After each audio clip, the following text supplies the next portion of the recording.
I love how in season 1 we see you guys discovering each other, the love and the sex, and obviously the rape scene.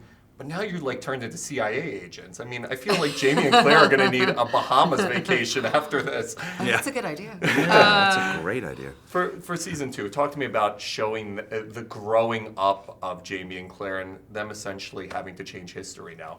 Yeah, well, you know, season 1 was that falling in love, honeymoon period. Season 2 is a much more mature relationship. These two they're struggling with a lot. You know, so much happened last season, and there's a lot of inner turmoil going on still. But as a married couple, you know, things have settled in a way, you know, and they're still there trying to help each other and trying to push each other forwards. But taking on this great mission it causes a lot of strain within the relationship, and you know, it's kind of a different thing. And their mission to change history and to stop fate from happening is kind of a pretty big ask. So, yeah, it does force them into a lot of situations that they don't really want to be in. One of the things I love is your characters defy the regular logic of what a man and a woman is and their roles are. Especially with Jamie, we see, obviously after the rape scene, a vulnerability unlike any male character, I think, on television at the moment. What's it been like for you playing that? Because we see the struggles of going through what it is to go through a rape and the psychological struggles of how do I continue my relationship? How do I find myself sexually with my partner? What's it been like playing that for you?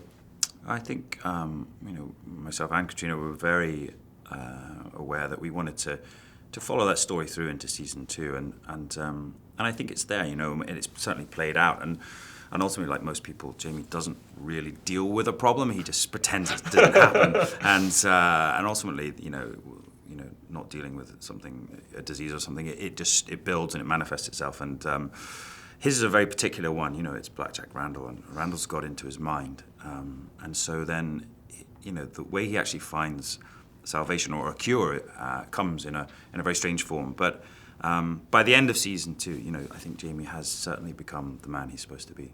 For you, Caitriona, there's no role like Claire on television as well. And, you know, we see her evolution and what she's going through, especially when she gets to Paris. She feels very lost. She ends up becoming the housewife, the Parisian elitist housewife, and she begins to really find her groove. Talk to me about Claire's evolution and what that's been like for you. Well, I think season 1, Claire was very reactionary as a character. Just situations were happening at her fast and furious, and she didn't have a moment to really think about things or contemplate. But this season, because she has time to be in one place at one time, we see a much more contemplative person, you know, more reflective. We see more of her inner emotional life in a way. You know, when she gets to Paris, there is that frustration. I mean, you know, Claire is an active woman. She is a woman who likes to have a purpose. And here she is, you know, sort of ordering servants around and drinking tea in parlors. And she gets so frustrated by that. But then she finds the L'Hôpital des Anges. And here is a place where, you know, she's a woman with a calling. So she finds a place to have an outlet and to be able to help people, which is what she's supposed to do. But it's beautiful. I mean, this season, you know, in the long form, Claire's character it's such a deeper portrayal. And, you know, and I feel like there are certain events that happened to her this season that just caused seismic changes in who she is at her core. And it was a really beautiful, I got some fantastic storylines this season, and it was just great to play them. So coming back, obviously we see a change of scenery, a change of pace. Talk to me about walking into season 2, what it's been like for you. Yeah, I think you're right. It does feel something like a different show. Obviously, the first half of it, the story moves to the court of Louis XV, France, which is such a different kind of look and feel and atmosphere than anything we've had in the show to date.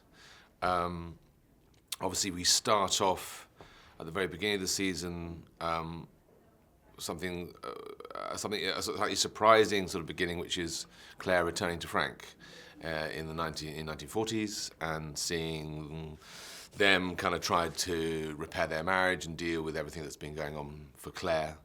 I hope there's a lot to look forward to for, you know, the viewers. and some great actors coming into this season, some brilliant French actors. So yeah, there's a lot to recommend it.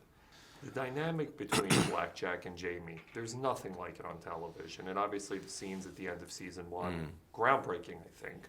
Talk to me about that dynamic and what it means for the overall television landscape, because again, that the rape scene, it's incredible what Outlander has brought out in terms of this platform. Yeah, I mean, I think what's unusual about that stuff at the end of season 1 is obviously it enacts a rape, but it's unusual to see a male-on-male rape. Often women are usually the victims of rape in sort of the world of television and film. So that feels like a sort of a very different thing to represent. I think what's great about that material is, the TV stars and Sony really didn't pull their punches. They allowed us to make something that was properly dark, and that feels like an important antidote to some of the more romantic aspects of the story that we're telling. And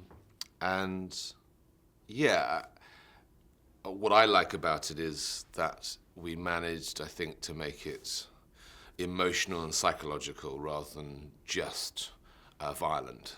So hopefully the best sort of, and again, I think that brings it more closer to the viewer.